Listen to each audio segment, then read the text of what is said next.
Lock us in, load us in, pop in that 8-track, spin the tape. Here we go.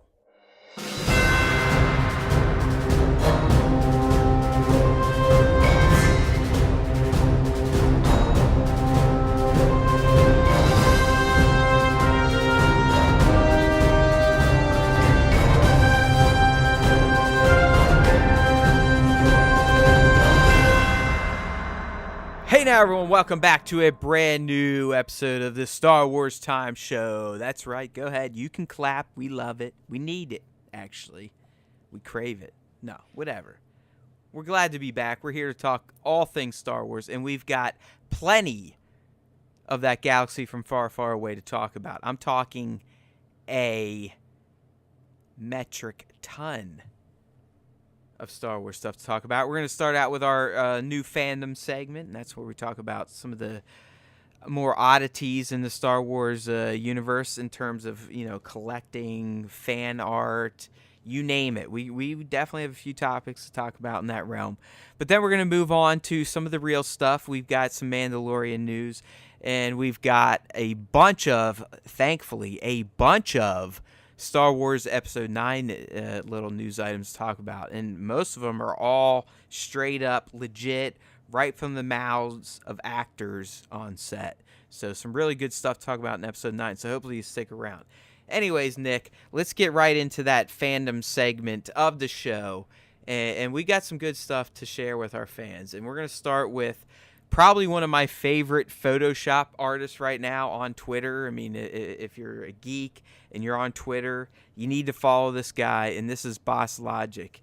And recently he dropped one of his little creations. If you don't know who he is, he's kind of known within the Twitterverse, the comic verse, the movie verse, as the Photoshop guy to go to create really cool shit that fans would want to see, but that we'll probably never see.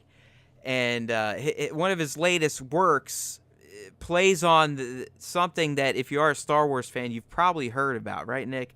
You've probably heard about this meme out there. It's actually gone on between the two actors involved, but essentially, fans have realized that Sebastian Stan of Winter Soldier fame, he plays a Winter Soldier, looks a hell of a lot like a young Mark Hamill, right, Nick? A hell of a lot like is an understatement. It looks like almost identical. Yeah, it looks like Sebastian Stan is a clone of young Mark Hamill. If you've seen these images, and this made the rounds probably mid 2018, early 2018, he looks just like him. There's a photoshopped image that's included in the post on StarWarsTime.net that shows Mark Hamill from ESB, and all they do basically is just put Sebastian Stan's face on that same picture, and you can't tell the difference. Like, they look exactly the same. So there's been this huge fan swell since this came out for Sebastian to play a young Luke Skywalker in something. I mean, we don't know. It could be a Star Wars story. Exactly. It could be anything. Whatever. But and then, now with Boss Logic has kind of revived this. He put out another photoshopped image, which is basically almost like a poster for whatever this would be. It says Skywalker and then Sebastian Stan under it. Yeah, I mean, it's a poster for a campaign to get Stan to play a young Luke. Yeah, I mean, this is... And it's good enough for me. Like, if I had the monies, I'd be like, here you go. Yeah, dude, this is fantastic. I mean, like you said, this guy is one of the best in the business when it comes to, creating these fan, these fanfic, fan pick kind of desires. And this one looks great. I mean, he's got, Luke sitting there clearly with a Sebastian Stan style face, which looks almost like Mark Hamill. And then he's assembling a lightsaber with the Force with his hand. I mean, it looks fantastic. But, I mean, so my question for you, Matt, is if there was going to be some sort of young Luke type of deal where Sebastian could come in and play, like, what would you want to see? Would you want to see, like, between episode 5 and 6 material? Because it seems like there's a lot of stuff that happens there. Oh, man, that's a good... I mean, dude, even in the comic universe, there's a lot of stuff in between 4 and 5. I mean, Vader was so incensed with the fact that he got beat out by some young rebel punk. Like, it drove him nuts. Yeah. And, you know, so I'd like to see some of that type of stuff. Yeah, I mean, there's a lot. Because last time we see Luke in episode 4, he's just a first-time X-Wing pilot. And then we see him again in episode 5, he is a commander. So there's a lot that's happening. I mean, yeah, but we also got to understand and respect the fact that the motherfucker, with Han Solo's help, blew up the Death Star. Yeah, yeah.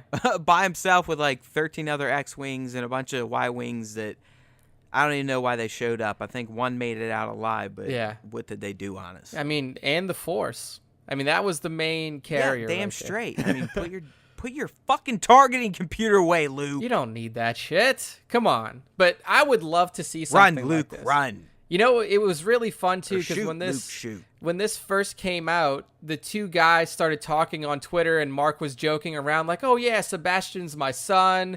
He's the perfect one to play a young Luke. And then, like, Sebastian came back, and at first he was kind of starstruck. And it's so cool to see how many people who are massive stars now that still get starstruck by, like, interacting with Mark Hamill in some way. Ariana Grande, for one.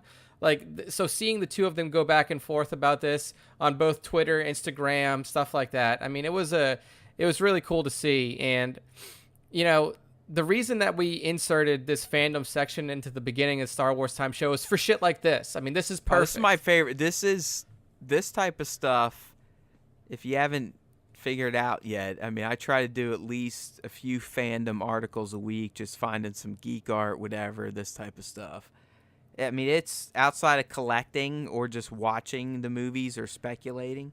I think speculating and watching are probably my tops. Underneath that, collecting. Underneath that, it's appreciating the fandom. Yeah, I mean, this is quickly becoming probably my favorite part of the cast to talk about, because a lot of it is new shit and it's appreciating other people's work. I mean, I definitely love going over all of the episode 9 stuff. But we also have to remember that, you know, once episode 9 releases, Matt and I are going to have to try to figure out, like, is there another movie coming out soon? Is, 2021, are we going to get an announcement for a new Star Wars story? Are we going to get anything on Ryan's trilogy? Yeah, but dude. Yeah. We have 6 films that have basically been dormant since their announcement, so hopefully that shit picks up. Yeah, so... But what we know for sure is that this fandom section of the podcast will always be here, because there's always people like this, like the toy community on Instagram, Lego community, anything like that. There's always people out there that are creating amazing Star Wars artwork, Star Wars videos, anything like that. So this section's here to stay, and it's really, really fun to kind of share all of this stuff with you guys and just get you involved with the community as much as, I'll say Matt is, because Matt, you're the one who's really, heavily involved in the fandom community. Yeah, totally. So what Nick is honestly saying is just go to our website, please. Yeah, do that. Go check out Star Wars. I mean, you guys will be covered. I mean, if you want the stuff you need to know about Star Wars, like not the frivolous bullshit. Because, I put a lot of, if you want to accuse anyone of frivolous bullshit, that'll be me. But that's just because I have a sickness with always feeling like content has to go live on the site, even if it's not even the best content. Yeah.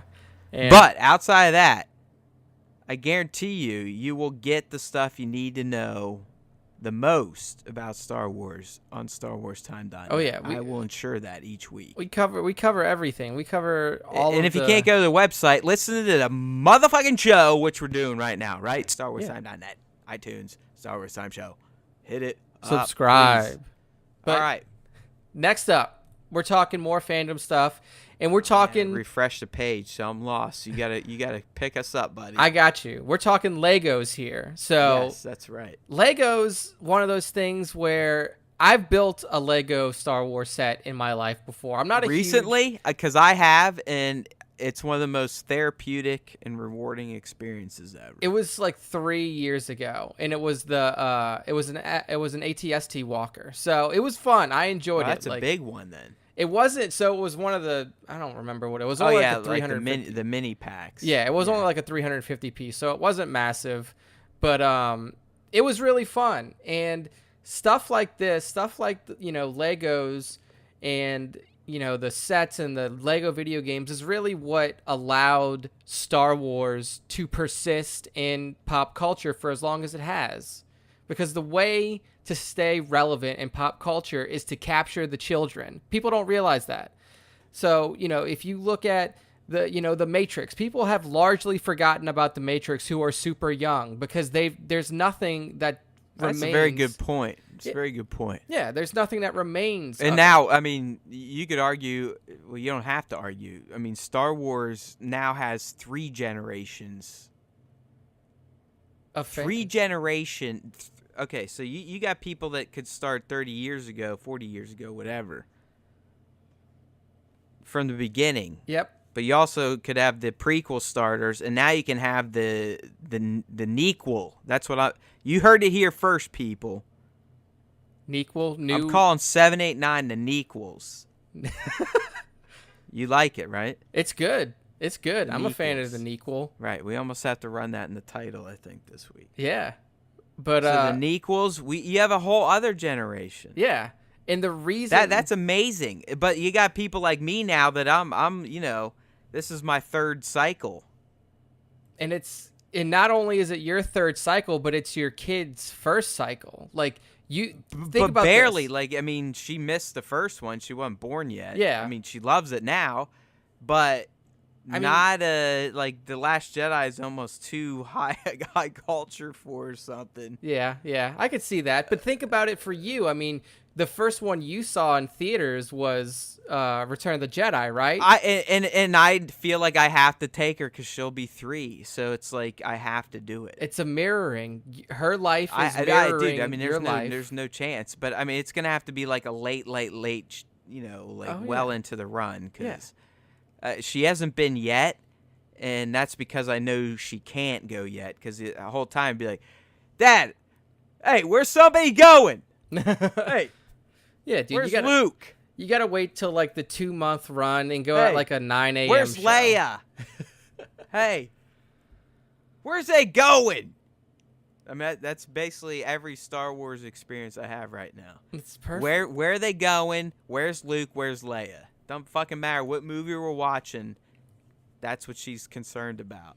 But it's so Where beautiful. Where the people going? Where's Luke? Where's Leia? That's so great though that a 2-year-old can be that invested in Star Wars. Dude, 40 years after it came out. Because I work one of the best jobs ever. I've basically had the entire week off because I live in the Midwest. So 2 days because it was freezing. Today because it snowed. Look at that. So I've been picking her up at daycare, and every day I pick her up. Daddy, I want to listen to the Darth Vader song. There you go. And Imperial March all the way home. Yep. There's nothing as soon wrong as with that's that. over, Daddy, I want to listen to Han Solo and the Princess because now I've told her the names of the soundtrack, and she rattles them off. She's like, "Oh, this is when they're in the asteroids." I'm like, "You're right." God, she's gonna know more about Star Wars than both of us combined by the time she's just wait. Like, I mean, you'll see it at Celebration. Yeah, it's gonna I can't wait to take her in because I think she's gonna go bananas. Yeah, she's there's gonna be people cosplaying and everything. She's gonna be like, "Oh my God, it's Princess Leia!" She's gonna lose it. Yeah, she'll love it. So yeah. Anyway, so back to the Legos. Yeah. So 20th the anniversary. big fuss is they're celebrating 20 years of Star Wars Lego sets. So they're releasing a variety of new sets really spanning the prequels and the original trilogy, right? I mean, it does look like you might have some Rogue One action in there because, there's a Shadow Trooper. Yeah. But the big sets, I mean, there's some good ones in here. I mean, you got Anakin's Pod Racer, you got a Snow Speeder, you got one of the Clone Walkers from the Clone Wars. Yeah. And then, obviously, the big one here, you got the Slave One. Yeah, the Big Daddy Slave One. So, these... look at you get Zuckuss, Forlom, and Boba. And you get Carbonite Han. Yeah, you regular get Han and Leia. Yeah. So, I mean, the cool thing about these sets is like you said, Matt. They span from all of the the OT era and the prequel era, and like you said, I think the Imperial dropship one is also from Rogue One, but these allow you to jump in at very reasonable price points outside of Slave One, which costs $120 and it's 1,000 pieces. Oh yeah, they're all under $40. Yeah, they're all most of them are 20. Yeah, exactly. So I mean, we're looking at Anakin's Pod Racer, $29.99. Clone Walker, $29.99. Imperial Dropship, $20. Snowspeeder, $39.99. And they're all. These look fun to build. I mean, that Snowspeeder especially. Yeah, that looks great. And there's a Lando included. Oh, it looks like you get like a little 20 years of Lego brick figure in each set, huh? Yep. Yeah. So this one, Like the so you Snowspeeder get Lando, one Pilot Luke, Vader. Yep. Han. And Leia. Yeah.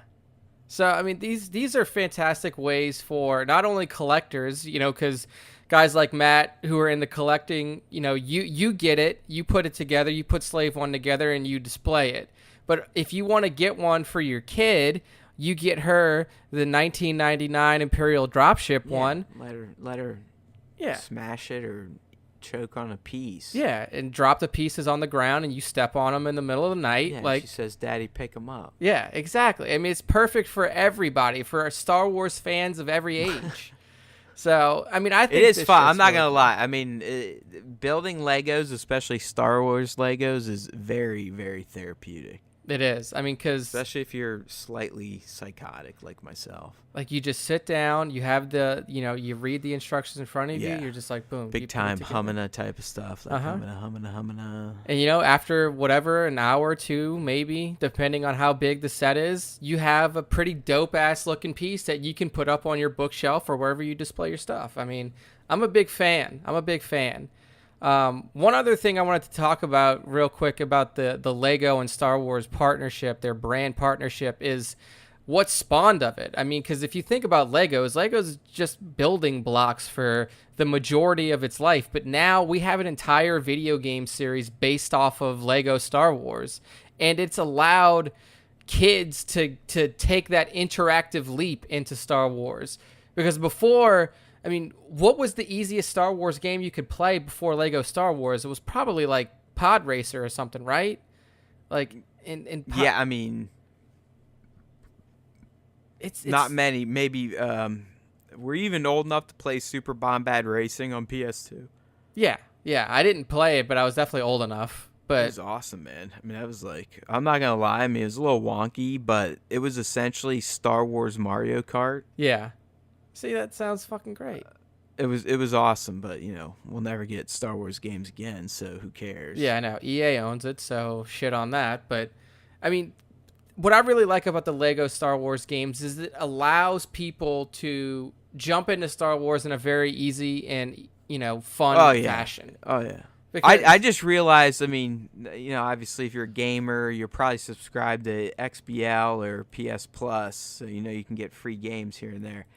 I just realized at one point I downloaded the Lego Star Wars: The Complete Saga Edition.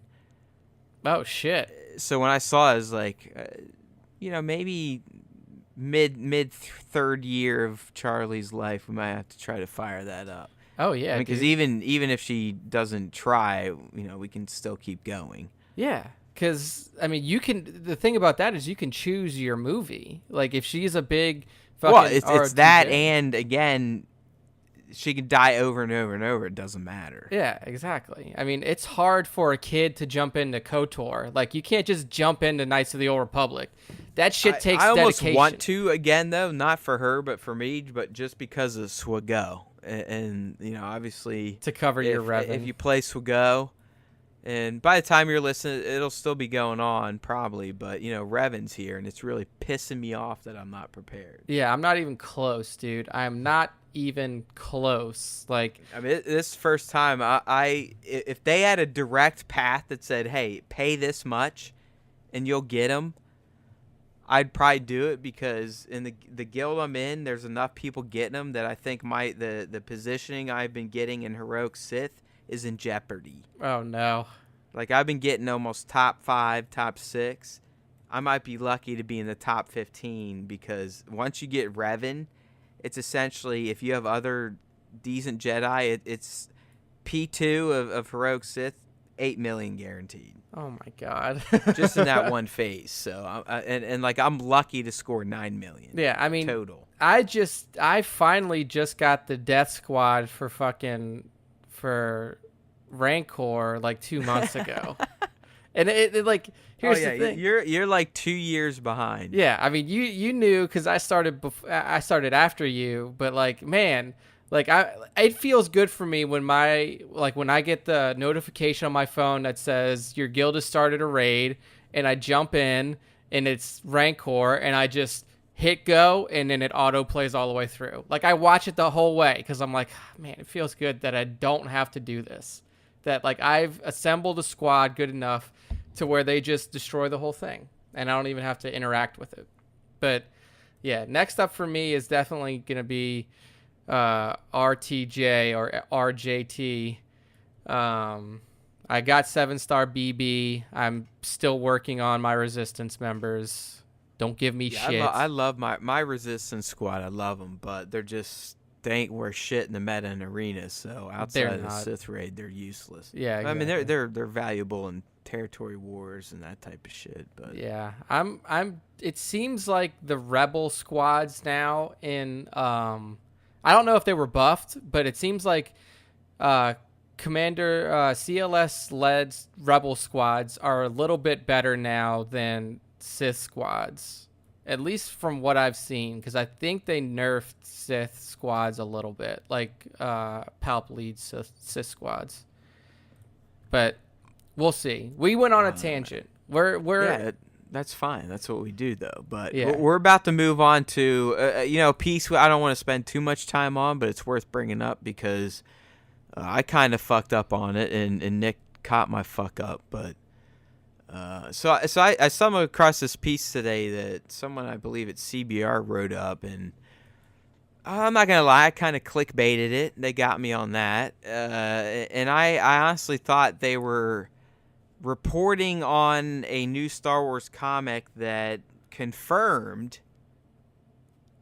through the comic at least, that Mace Windu was considered the strongest Jedi of all time. Yeah. And obviously, I was like, wow, that's kind of crazy. So being the asshole that I am, I just, like I said, clickbaited it, read the title. I was like, all right, whatever. Passed it down to Nick to kind of punch up, and he punched it up, but he actually read it. And after he read it, he kind of explained to me that I'm a fucking idiot, and the guy that wrote this is kind of a fucking dope too, right? Yeah, so, clickbait is kind of the thing to do on the internet now. So I saw this when Matt passed it to me. I was like, this is interesting. So I read it, and I was like, wait, hold on a second. This dude's just... It seems like the guy who wrote this piece up is not very well versed in current Star Wars canon, specifically related to the cartoon series or even related to the new movies. So basically, two things happen here. That the author makes a leap to say Mace Windu is the most powerful Jedi ever. So the situation is like this in the books. Mace Windu gets captured. He's like in this big ass cavern, like he's in cavernous tunnels, and he gets cornered by what is essentially a bounty hunter, and they take his lightsaber from him, and he's about to get killed. And two things happen. One, Mace sends out a message through the Force to the other Jedi, informing them where he is and that they need to come and attack the planet and save him. So we'll talk about that first. That is kind of difficult to do because the only people that we've ever seen actually send full messages through the Force, like, hey, come get me, I'm over here, or anything like that. Not just feelings or not just, movements or ripples in the Force. The only people we've ever seen do that are Luke, Leia, Darth Vader. That all happened in ESB. We can all remember that. And then if we throw in with a Force assist from Supreme Leader Snoke, you also have Kylo and Rey, who literally had face-to-face conversations together through the Force. So this guy saying that... I mean, Luke killed himself by projecting himself. Yeah, like that's more than a fucking message. Much more impressive than just telepathy. Yeah, that is some high-level shit right there. I'll say that. But... So that's one thing that this guy's like, oh my God, Mace is the most powerful fucking Jedi ever. I'm like, okay, I'll give it to you that it's not easy. We've never seen like Grandmaster Yoda do it. We've never seen Obi-Wan Kenobi do it, anything like that. Okay, it's not common, but not impossible. Definitely Mace not the only person to do it. So you could argue the fact that Yoda and hell, even Luke were talking to dead Jedi were more impressive than what Mace Windu was doing. Yeah, that is, communicating with Force he wasn't ghosts. Talking to any dead people, right? Pretty fucking... He didn't stay alive, did he? Yeah, pretty solid. Right? He's not alive in death, is he? I don't think so. I mean, George said after he sold it to Disney, it's like, oh yeah, Mace Windu's still alive. I don't think that's canon, people. I'm just going to put that out there. Don't think that's canon, but... you never know. We'll see. A lot of things can happen in comic books. So the part 2 to this is that during this little, captured status that he was in, basically the people who had him cornered took his lightsaber from him, and they disassembled it in some way. So they they unscrewed some shit, so he couldn't just pick it up and turn it back on. He would have to put it back together. And Mace puts it back together using the Force. He's not holding it. He can see it. He can see the lightsaber from his vantage point, to my knowledge, based on what I can see. He can see the saber. It's sitting there. He uses the Force to put it back together. And in the CBR article, it says that, here, I almost don't want to read it word for word, but it's kind of the best way to say it. He says that no other... Oh, yeah. It's a task that very few Jedi have ever been able to execute. Now, he may be talking about something different, but putting together a lightsaber with the Force is literally shit that younglings do. It's yeah, I was watching the video clip, laughing the whole time, going what the fuck? Is this what he's talking about? Yeah, you can the and they were taught to do it by a fucking robot. Yeah, exactly. It wasn't even a special Jedi. It was a robot that's been around for a long time. Yeah, obviously, he specializes in literally. He hands them their hilts. They have to get the crystals, but he teaches them how to assemble it and all this, that, and the other thing. Yeah. So putting together a lightsaber using the Force only is not something that no Jedi or very few Jedi ever have had to do. Literal younglings have to do that before they can graduate. Dumb. I mean, Force school. Honestly, again, I feel like I'm the culprit in all of this. There's no reason to even be talking about this outside to call this person out for being silly. Yeah. Okay. So here's exactly how it reads in the CBR article. Rebuilding his lightsaber using the Force. It turns out Mace is a genius when it comes to Jedi technology and doesn't even blink an eye at rebuilding it using nothing but his mind. It's a task very few Jedi have ever been able to execute, as we learned from a flashback with his own teacher, Master Hu Yang. But one, they don't include that flashback shot in this article at all, and two, I literally link, if you go to StarWarsTime.net and the name of the article is Mace Windu's True Power Revealed in Age of the Republic, because I wanted to clickbait people. If you scroll to the bottom and watch the video that I linked in there, you literally see younglings putting it together in a ship using nothing but the Force. They're just staring at it with the Force, and a lightsaber's putting itself together from nothing. It hadn't even been put together before. Mace's lightsaber just had 3 screws removed. So this dude's saying that, oh my God, it's damn near impossible to put a lightsaber together with the Force, and there are literal kids doing it in canon Star Wars shows. It's just...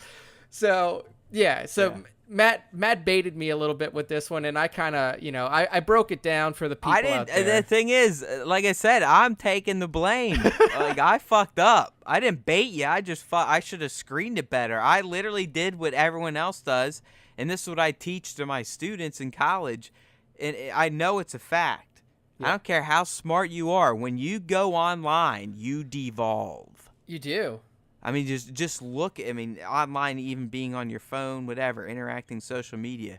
I mean, just look at what people do on Twitter and shit. I mean, people have lost their careers over it because they devolve.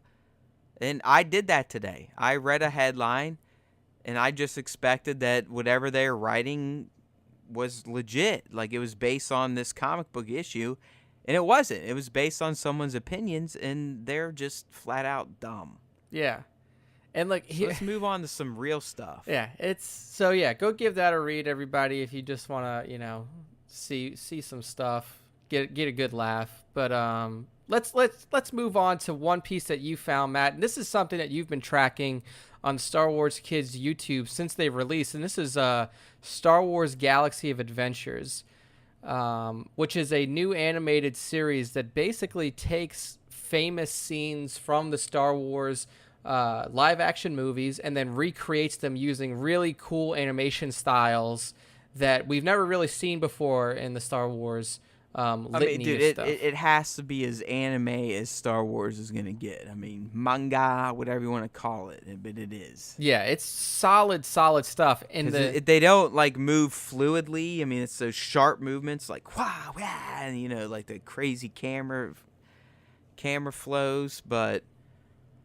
We got a new one today. I mean, I've been covering them all. I mean, you can get them through StarWarsTime.net. Just search Galaxy Adventures. You'll get them all. Trust me. That's how it's set up. Because we scienced that motherfucker. Anyways, we got a new one today, and it's a remake of the battle between Yoda and Dooku from Attack of the Clones. And, whatever, when you saw it the first time, you're probably like, wow, that's interesting, I guess, just because you've never seen Yoda light up a lightsaber. It's almost like watching a baby smoke a cigarette, right? I mean, it just wasn't something you ever expected to see, but you saw it, and you're like, whoa, that's kind of neat but disturbing. But anyways, it looks wonky. I mean, the more it's aged, if you look at it, it's wonky. I mean, Christopher Lee, God bless his soul, I mean, he looks like he's dying. Yeah. And then you got Yoda, as much as you can buy into it, that he's a fucking puppet and whatever, but the guy's like 870 or something, 875, almost dead. Right and around there. Just goes from caning it to fucking crazy Ringling Brothers type of trapeze artist shit. Yeah, he's literally bouncing off of walls. Like, it's not, I mean, it's crazy. It's crazy. But anyways, what they do in Galaxy Adventures, again, is they bring this anime style to it. It's all animated, but it's what I consider anime style. And it's just a thing of beauty. I mean, when you see this scene play out, it still hits the exact same beats. It still uses the exact same dialogue from the movies, all the sounds, everything. But it's the way it's shot now, in the animation style and the lighting, and it's so dynamic that you watch that scene now, Nick, and you go, this has to be one. If you never watched Star Wars, you'd be like, this. Okay, if you're a Star Wars fan, this has to be one of your favorite moments of all time, right? And then people would be like, what are you talking about? That's from Attack of the Clones, the worst fucking movie, let alone Star Wars movie of all time. The thing about this is that it now makes me want to see the entire prequel trilogy remade in this style. Oh, damn fucking Skippy. From start to finish, they don't even have to change any of the scenes. Yeah, keep all of the voice acting, keep all of everything, the settings. Yeah, do what you've done.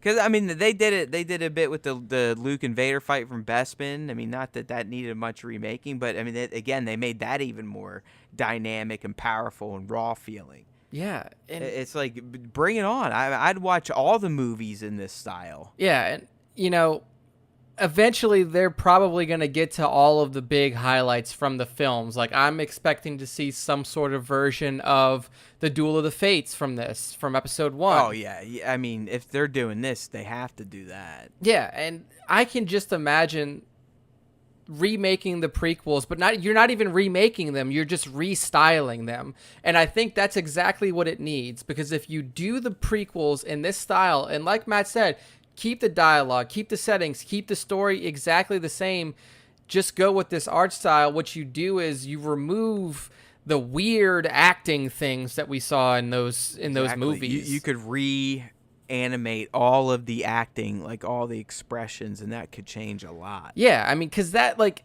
even with the bogus lines and delivery. Yeah, I mean, like, there's obvious things in the prequel trilogy. Smarter than that.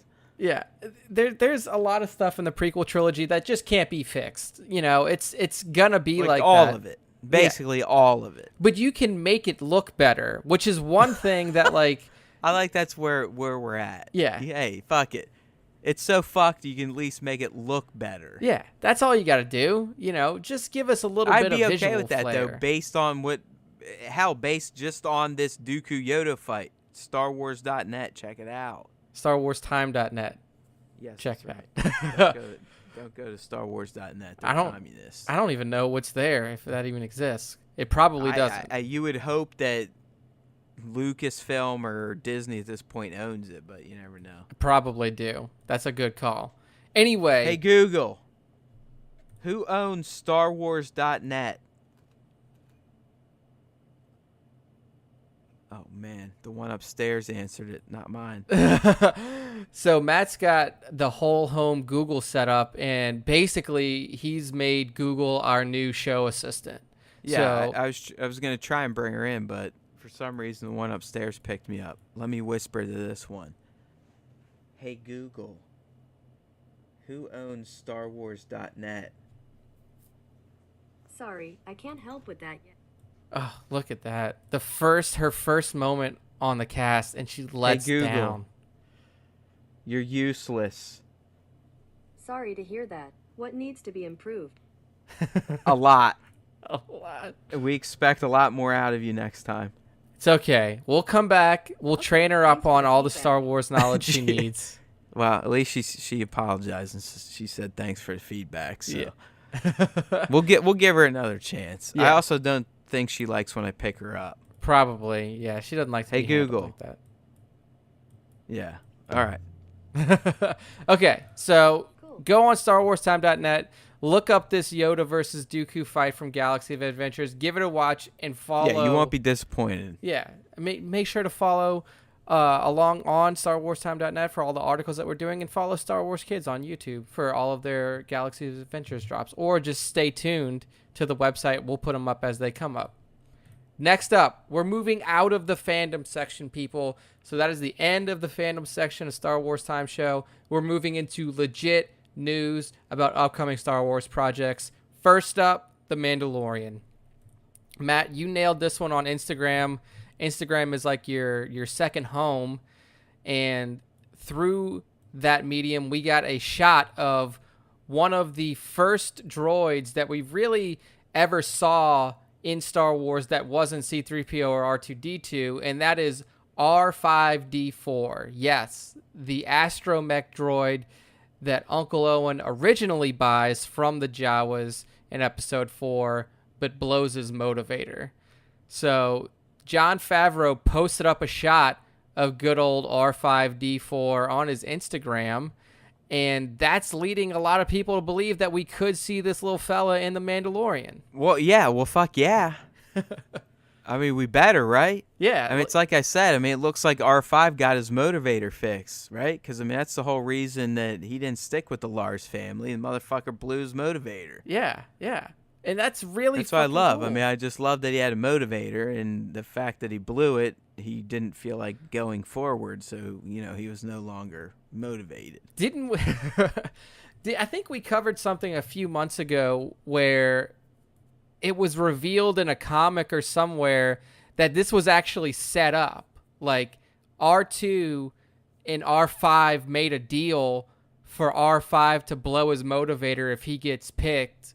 Because Really? I think we did. I think we covered it. This was like a Hey, while if we ago. did, I'd love to see it because I think that's fantastic. I remember Like, I mean, what was part of the deal? I mean, what was R5? Like, okay, I just go back into the Jawa crawler and get blasted by stormtroopers? Yeah, I think that was it. But I don't remember. I thought I remembered reading that somewhere or talking about it on the cast. But it's still cool to see this because now, Yeah, I mean, he is, let's face it, for a droid that basically had a few seconds of screen time, he is a famous droid. I mean, he's had action figures made. I mean, he's got that iconic R2 body, obviously a different head, but he even has the blue legs with the, the red, very almost salmon color at this point, arms and paint on the side. But the fact that he's showing up in Mandalorian, dude, so, I mean, that just almost takes me back to, like, where's this show going to be set predominantly? What are we going to see? It's like, all right, if R5 is here, I mean, the last time we saw him, he was on Tatooine. yep. He didn't end up with the Lars family, so he probably was back with the Jawas. So unless they sold him again before the stormtroopers attacked him, this guy's probably still on Tatooine.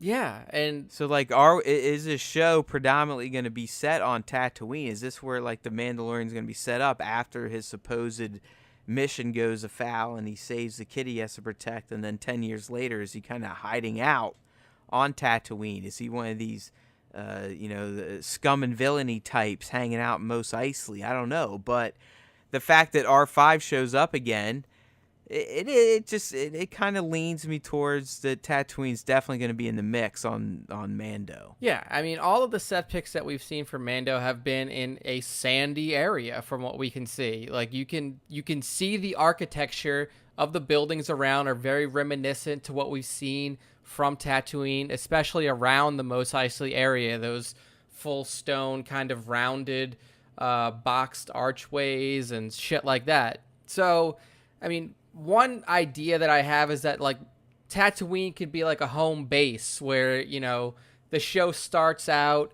Okay, yeah, that's kind of what I was getting at. Yeah. I just And then they didn't say jump it the around right from way. there. So, like, maybe they use Mos Eisley or Mosilla, because that's another cantina on the other side of the planet, I believe.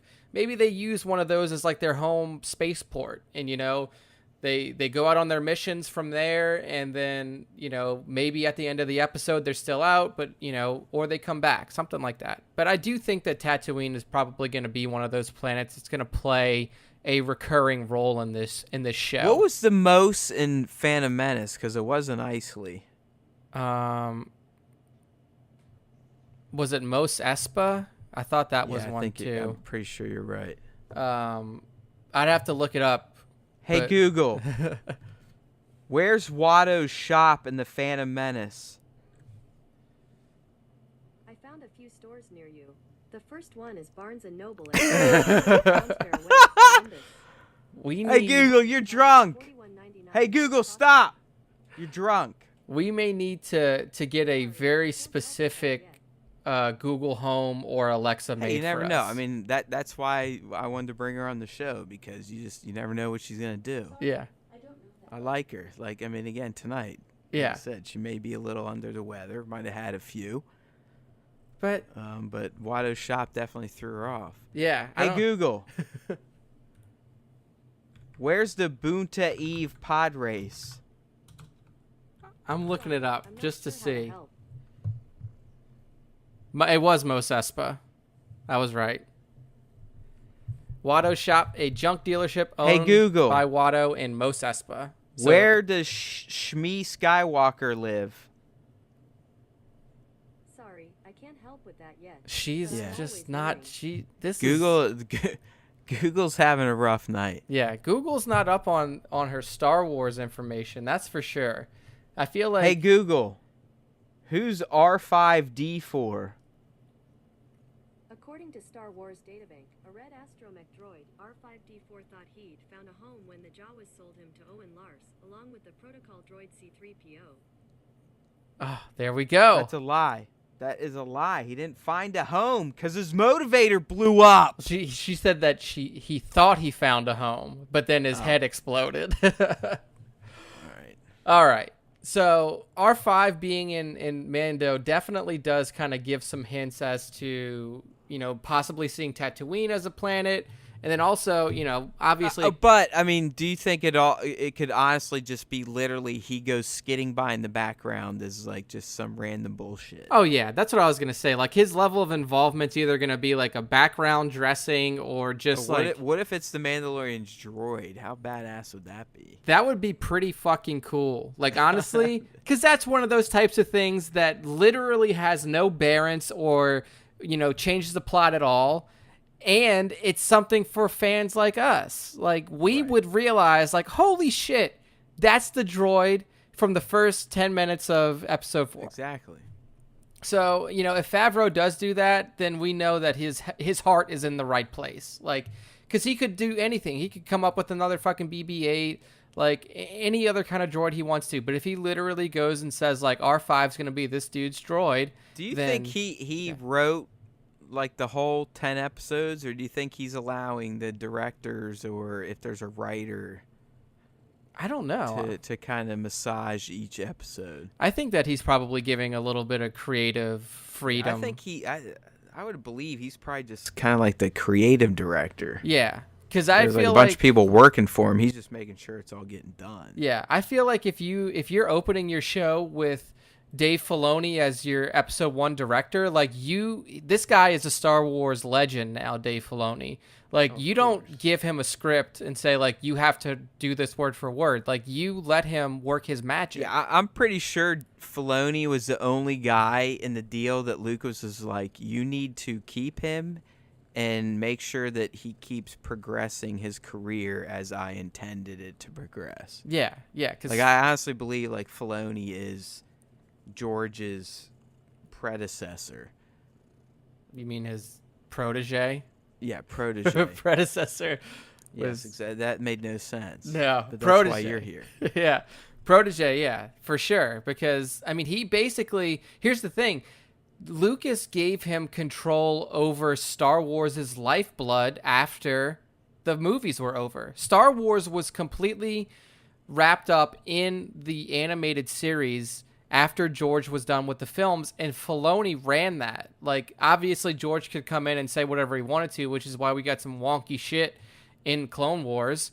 But, like, Filoni, for the large part, like, handled that himself. Pretty sure that's why Darth Maul came back. It's because of George. Hey, I'm not mad at that. I'll say that. No, I mean, honestly, that's one of my points in a video I plan to do as to why The Phantom Menace isn't the worst Star Wars movie, let alone the worst prequel. Because of Darth Maul. I mean, he's a solid character, and his inclusion. Yeah, fuck yeah, because of Darth Maul. I mean, he's badass. I mean, who the fuck else do you remember from those shitty-ass movies? Oh, man.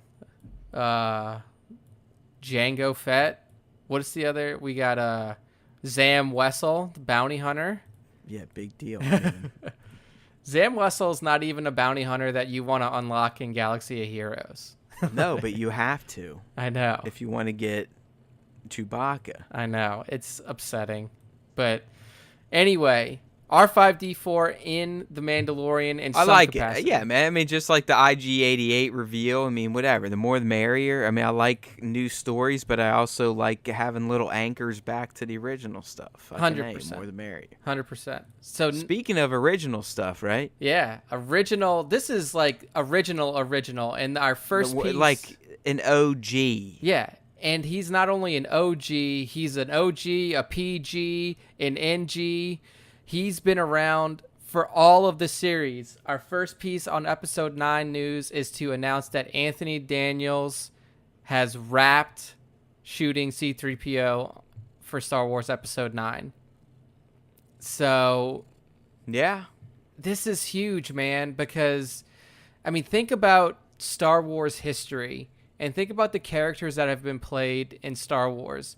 Anthony Daniels is the only person to play the same character in every single movie. Like, we're talking all of them. All 9. All 9. Well, fuck, all 10. if you include Solo. No, he's not in Solo, is he? Rogue One. Oh yeah, he was in Rogue One. Yep. He was standing on the. and he plays him. I believe he voices him in Clone Wars and any other occurrence of like even Lego Star Wars. I believe he does that too. He continues the voice. So I mean, he's the only guy. Like, Kenny Davis. I think that was his name, right? Kenny Baker. Kenny Baker played R2 inside of the R2 mechanism, but Kenny died. Peter Mayhew retired as Chewbacca for episode 8. So the only person left Daniels is Anthony. has macked it. Yeah. So, I mean, if there ever, is a Star Wars Hall of Fame created, I feel like, if we're not looking at character significance, then I feel like Anthony Daniels has to be the first person inducted because, like, he's the only person who's been in all of them. Every one of them. Well, dude, C-3PO is a pimp. I mean, yeah.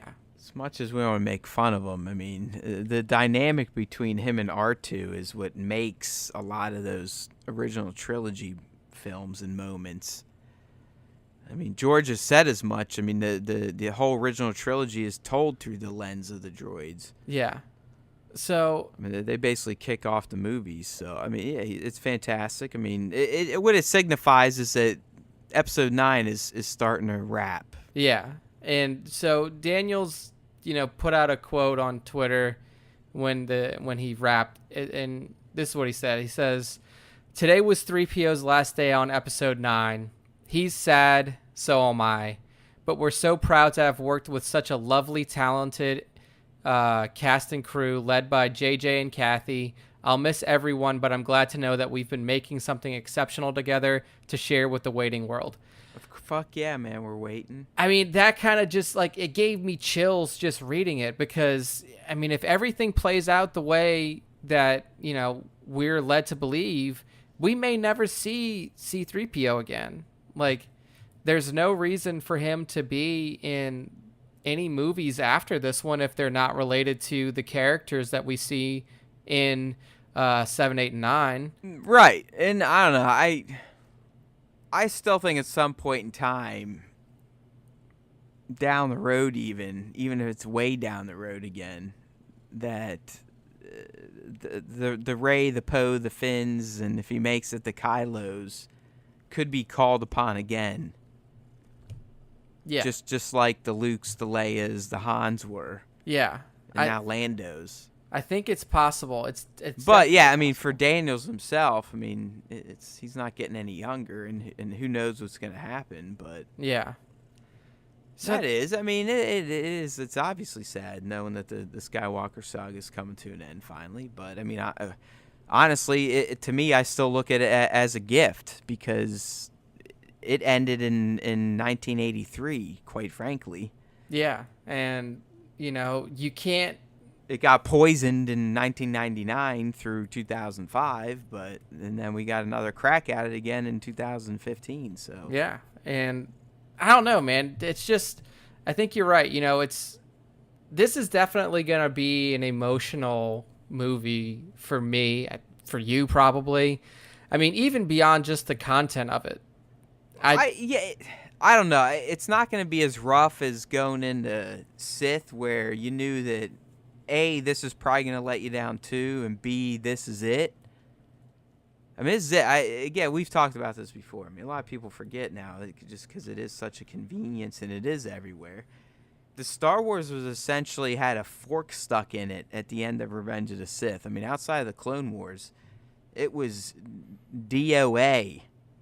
There were no projects, nothing. I mean, he was floating some games here and there. He's floating the live-action TV series, which we're finally getting, a decade later. But Star Wars wasn't going anywhere. Yeah. He was. I mean, he talked a big game once they came out. He wasn't actively developing a 7, 8, 9.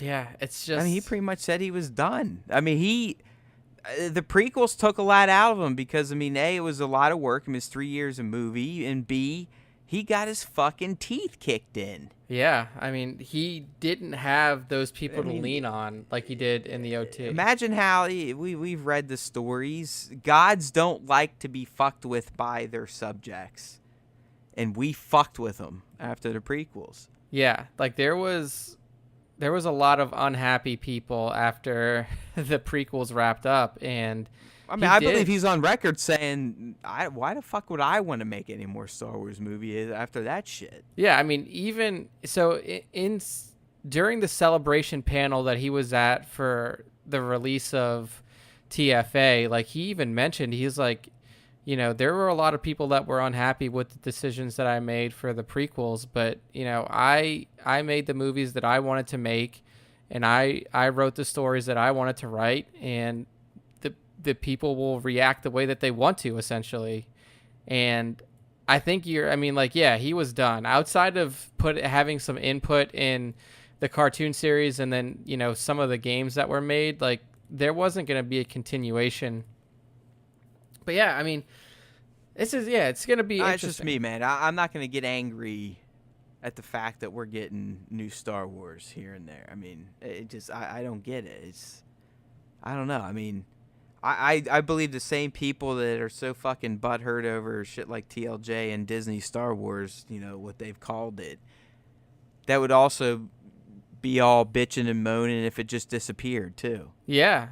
I mean, where is it? I mean, could you imagine if just think about the Star Wars that we consume on a weekly basis. Like we have a weekly television series that we do a podcast on every Thursday. It's essentially like Tuesday. A drip to us. I mean, it's an IV drip. Yeah, I mean, we're constantly doing stuff for the site. Like we're like Matt and I, more than, you know, maybe some people listening to the cast, like we're constantly inside of Star Wars. Yeah, the cast is, you know, it's like our thing.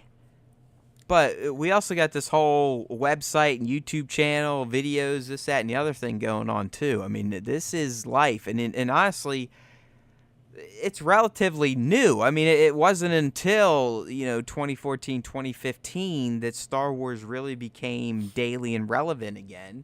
And it's carried on that way because of what Disney is doing with the projects and the money, and obviously with the films playing out.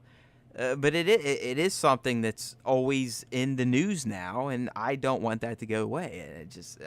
I feel like some people think they do, but they really don't get it. Yeah. They either don't remember, they were too young or something, or they're just angry fucking asswipes. I mean, that's clearly a case with a lot of people. Yeah. So it's interesting to see that. I mean, to think that, we're in February and characters are already wrapping because we have 10 months until the movie releases. Already, shit, man. I mean, I still guess, feel like this movie's behind. Yeah, they did start filming could just in August. Show how big it's gonna be. Yeah, I mean, it should. I'm hoping it's 3 hours long. That's just me. But I do not think TLJ took this long to shoot. I don't think so either. I know they started end of August. I believe TLJ might start in June. I believe they finished in like November. Yeah. So, I mean, we'll see, because we actually got another character wrap announcement today, the day that we're recording this on Twitter, and it's that BB-8 has also wrapped. This was from the puppeteer behind BB-8, Brian Herring. And his tweet says, "Today was a wrap on BB-8. The last 5 years have been an amazing ride. Thanks to J.J. Abrams, Kathleen." I don't know who Neil is. And then Team BB-8, especially Dave and the entire casting crew. Huh? Oh, Neil. Yeah. Neil, the guy. Neil, he's been in all of them. Neil, the guy. Yeah. Few people get to live the dream. Thank you. # Star Wars, # 9 puppeteer, blah, blah, blah. So 2 big droids finishing up their play here. I mean, good. All that means to me is like we're getting there. Let's go. Give me the fucking name. Give me the fucking trailer. It's gonna. That's where I'm getting at this point. The one that's gonna hit me, like if he puts out a wrap notice, is gonna be Mark. Because there's no chance, like you said, maybe we see C-3PO again. Maybe we see BB-8 Oh yeah, again. Mark's definitely done. He's done. Like, but again, these are still gifts. I know. These are gifts we would not have had if Disney didn't take this shit over, and I'll leave it at that. Yeah, you're right. It's just tough. It's tough. But yeah, so those pieces, people, are just another notification to you that Star Wars Episode 9 is coming along, and it's getting close. It's getting close to the end of principal photography, basically. And speaking about the end of Star Wars Episode 9... Yeah, I love this one. This is like... Yeah. This is straight up a young actor channeling a mentor from the set he's worked on, and I'm talking about John Boyega. And really, the headline I ran with, Boyega channels Hamill's trolling ability with Star Wars Episode 9 ending tweet. So this week, Boyega was kind of lively on Twitter, answering some fan questions, this, that, and the other thing. But in one of his tweets, a fan asked him, like, hey, can you tell us how it all ends? And he goes, yep. Fades to black and the credits go up. And I was like, you know what? That really reminds me of Mark Hamill. Yeah, that definitely does have a Hamill-esque ring to it. And really later in the week, Hamill actually called him out for the tweet. He'd be like, hey, son, quit spoiling that. So it's like, I even picked it up before Mark himself. But I thought that was great. But then John also mentioned that he's almost done himself. But filming Episode 9 has been his personal favorite by far in terms of fun. Yeah. I think that's really interesting because, I mean, TFA felt like Finn's character was so involved at every turn. He was like the lead almost. Yeah, and to know that he thinks that this one's more fun than TFA is really interesting and really cool. And we also, a cast or two ago, we talked about, the Instagram shot of his hands. He's like, this is one of the most grueling shoots I've ever done, but it's going to be amazing. Just wait. Yeah. So, I mean, this could very well be the epic conclusion we are yearning for. Yeah. I mean, I don't want to sound like a spoiled fan, but I think it has to be. And honestly, after seeing TFA, I don't think that I would have given this to anybody other than JJ. Like, there was a big controversy out there when Colin Trevorrow was removed from this movie about, like, well, who do you take in? Like, who does this movie? Do you bring in George? Do you bring in, George? Like, there was a lot of people out there that wanted George back, and there were petitions out there to get him back in. Some people say, well, just give it to Ryan. He just did 8, maybe he just stays on to do 9. But I think bringing back JJ, the person that brought Star Wars back to life for everybody in 2015. Well, yeah, dude, I mean, at this point, now that we know that the Star Wars story group was nothing but essentially mods that didn't really mod. Yeah.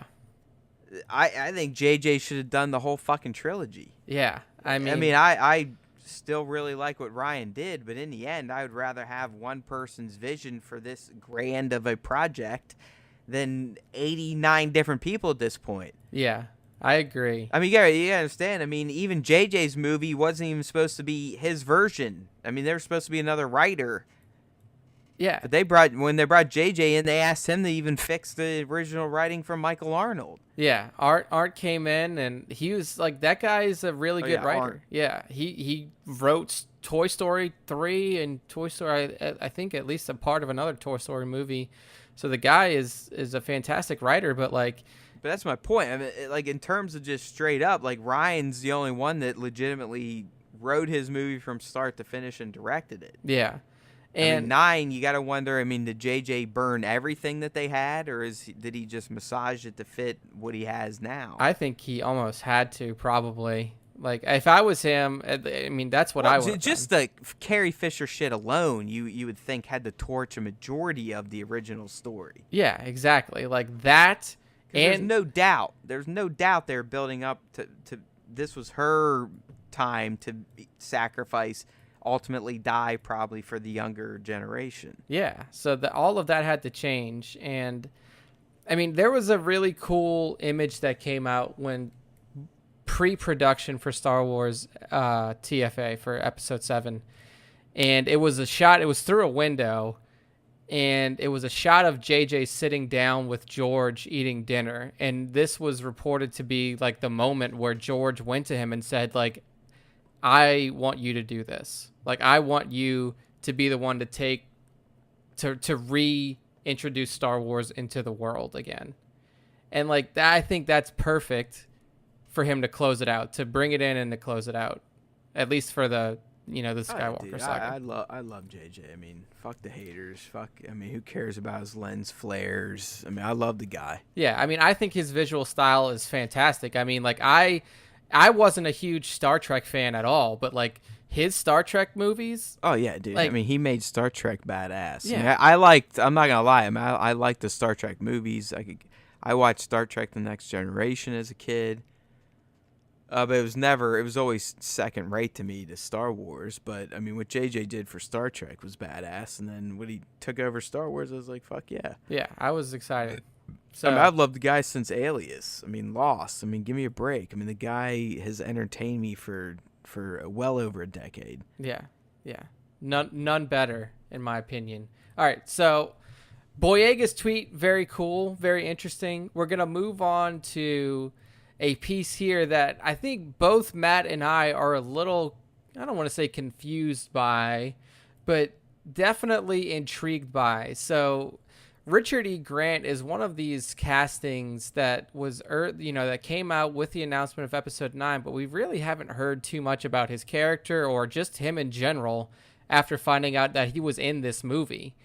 And he did an interview with Radio Times, and during the interview, he said that Star Wars fans will probably be excited to see his character, but more than likely won't recognize him. Is that right? Like it's something like that. I mean, the gist of this story is that Grant's basically gone on record to say, I'm definitely not Thrawn. Yep. Because that's what a lot of people first speculated. But he's also saying I'm new and unique, yet I think some fans, probably hardcore fans, could possibly recognize who I am. Yeah. Because this is what And he it's says. He says, I have no idea if I'll be recognizable.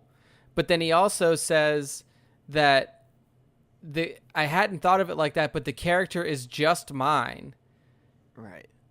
So it's interesting the way that he's positioned it. Like, I don't know if he's just like, well, it's like you said earlier. I mean, I think the best way to kind of sum this up, and I agreed with you 100%, is, I mean, he's essentially saying, like, you've probably heard of this character in passing, and now you're going to finally see him. yeah. And I'm trying to think, like, since I've read this, I'm racking my brain. I'm like, what character have we heard about but not seen? Like, who could this be? Like, there's not a character out there, and this is something that me and Matt have talked about in terms of this whole Kylo Ren and all right. Well, look at it this way. I guess, I mean, based on this quote where he says, I hadn't thought of it like that, but the character is just mine. He's a unique character. What if he's playing Snoke disfigurement? Oh, shit. That would be good.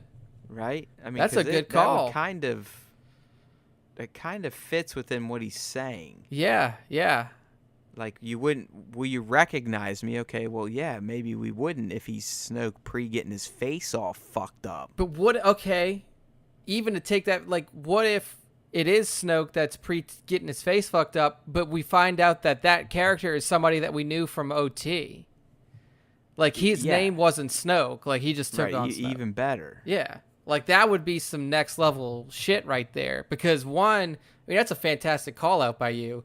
Because we all want to know more about Snoke. Like, we've been calling for that even, after Episode 7. I still don't know how that comes into play in a story. I mean, they'd have to figure that out. Like, why even bring up Snoke again? I mean, unless it means something to somebody. Yeah.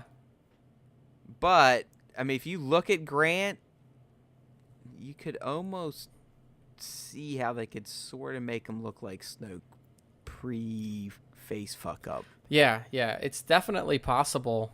Dude, that's a pretty fantastic call out, and this makes me even more excited about this character because I was straight from the bunghole, like immediate bunghole pluck. Hey, sometimes that's the best kind of that's the best kind of plucks that we can find. Maybe stinky, but they could be true. Yeah, and I just because this guy, he's not a huge name in Hollywood, but he's definitely had very impressive roles that he's played.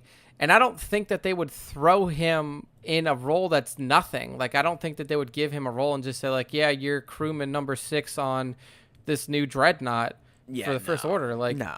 It's just like homegirl working for it. Like, she's not playing some dipshit either. Oh, yeah. Fucking, I can't remember her name, but... Right. People know who we're talking about. Carrie Russell. Yeah, Carrie and Anaba. But Dancing with the Stars. But yeah, dude, I'm really interested to see who this character is. I think that young Snoke, like pre-disfigurement Snoke, would be fantastic. Just because it's something we all wanted. I do agree with you that they need to work it right. Like, you can't just throw him in there for no reason. You have to have some sort of lead up to it. But I think it would be really cool, and it does fit along with him saying that I have no idea if I'll be recognizable.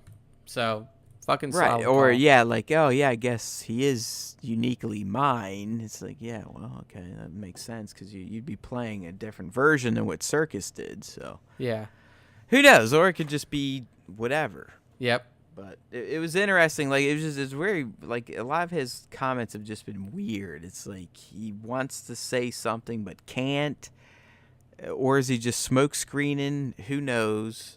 That's why we're here, and that's why we speculate. Yeah. So the last piece we're going to hit on is another Instagram find, and it's a set pick from episode 9. It's an set pick extravaganza. Yeah. So like this guy, Griffin. Yeah, I don't know who Griffin is, but looks like he took a selfie somewhere near the set. But we do get a bunch of pictures of what looks like a snow set, like another snowy type of, respite within this movie. And we also get some buildings. Definitely looks like they could be, within a snow environment too, because they're all white. They look like they're just kind of like run down hovels, or like one of them even looks like it's been partially destroyed. But it's really, this is really interesting to see that we could be going back to another snow planet. What do you think this is? I mean, do you think this is a base of some sort, or do you think this is a location that one or both parties are interested in? I think that if you want to make a draw to the OT, but you don't want to make a draw to ROTJ, you could have it to where the Resistance's new base is in a snow planet, kind of like Hoth, because I mean, that was supposed to be a hidden rebel base on Hoth, and then they found out about it, the Empire, and then took it, invaded. But I think that it could be pretty cool if we see like the Resistance rebuilding in a hidden snow fortress of some sort. See, I don't even want this to be a bait. I want this to be like a location both groups are going after something. Like I don't see this movie, especially now that we know that it's only a year from TLJ, being like cock off, like army versus army. I mean, we already heard that this is like guerrilla shit. So I see this more being maybe like an installation that the Resistance is going after. Yeah. And fucking with, or vice versa. I don't see this being a main base. Yeah, it does look kind of small. Like, based off of what we can see, it doesn't look like it's a large area. You know what I mean, though? Like, I just don't...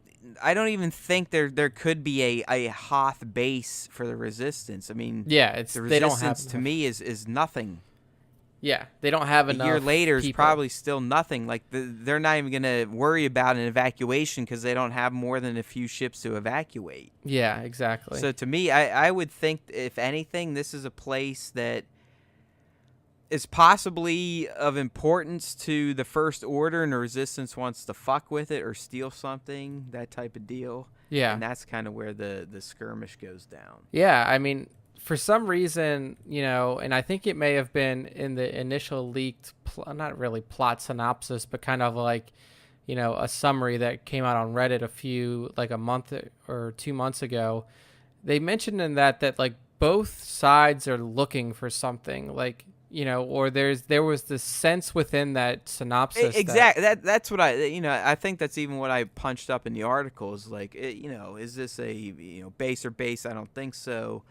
Is it a location that has something of importance to one or other or both factions? Yeah. For some reason, it's in my head that Kylo and Rey are looking for the same thing. Like whatever it is, they're looking for the same thing, and Rey is ahead of him. Like Rey jumped on it first somehow, or she got like some kind of help from Force Ghost Luke or something, and she's in front of him, and he is constantly one step behind her, and whatever the hunt for this thing is. And this could be like, I think that's a good call out. This could be another one of those locations where, Rey goes, and then, fucking Kylo's right behind her to look for whatever it is that they're trying to find. But it does look cool. I mean, it's like another snowy. It almost looks reminiscent of, like, one of the shots is like a forested, like, trees it's and Star stuff. Killer Base 101. That's what Exactly. I was going to say. I mean, what if we have like a flashback or, another little battle within the trees? Yeah, I mean, definitely flashback. I could see that. That could be very interesting. One of the pictures says fakes. All right, so the bottom picture says fake snow and part burned trees on the set of the new Star Wars film, the aftermath of ground warfare between First Order and the Resistance. So you can see like a tree that's essentially fallen down, a bunch of like debris on the ground and stuff. So maybe this is like a battleground of some sort, but it doesn't look big enough to be like a full scale, like climactic type of battle. Yeah, that's what I mean. I don't think this is someone's big ass base. Let's fight it. This to me is a place of interest that has something of interest, or like a small installation that again one faction wants to fuck with to get something. Yeah. So again, another solid find from Instagram, from the Instagram fandom community, and just like more hype material for episode 9. Like stuff like this gets me excited, gets the speculation juices flowing. So I'm happy whenever we get a little bit of something. Well, it's been forever since we've seen really anything of set pick-ish interest from episode 9. So I was glad to see this week. For sure. We'll probably get our standard 3 planets or so, and definitely looks like one of them's going to have some snow. Does that mean anything? Probably not. You never know. You have to stay tuned, because we'll definitely sleuth that shit out if it does. All right. I think we hit all of our topics for this week. I mean, it was pretty, a lot of stuff, not a lot of meat, but, we're trying to give you people all the Star Wars material that we can every week. So, Matt, why don't you take us to the exit here, Yeah, sir? I mean, you know how we do it. We're also gonna implement a new segment moving forward. So if you've been following us on Instagram, StarWarsTime.net, whatever you got to do, we've been sharing some of the more awesome Star Wars art, toy photography, whatever, on Instagram, on our Instagram page at Star Wars Time Show. So what we're gonna start doing is I pick some of the shots we share each week. So basically, from here on out, moving forward, as part of our fandom segment, we're going to start highlighting our favorite shots of the week. So the top 3, top 5, whatever, shots that I have deemed, or, maybe Nick will start sharing some, that we've deemed to be the best of the week. So stay tuned for that. If you've been listening from the toy community, the Star Wars fan art community, we love you. We cover you. We try to. We appreciate your work. But we are going to start trying to pick our favorite shares of the week. I mean, obviously, we love all the shares. That's why we're sharing them. But we're going to start highlighting a few accounts, talking about the accounts. and kind of promoting why you should follow them if you're on Instagram. And of course, we'll be doing the Star Wars news bit, whatever comes up, speculating, gesticulating, gyrating, whatever you want to say. We just get down with Star Wars because we are Star Wars time. All right, people, may the Force be with you always.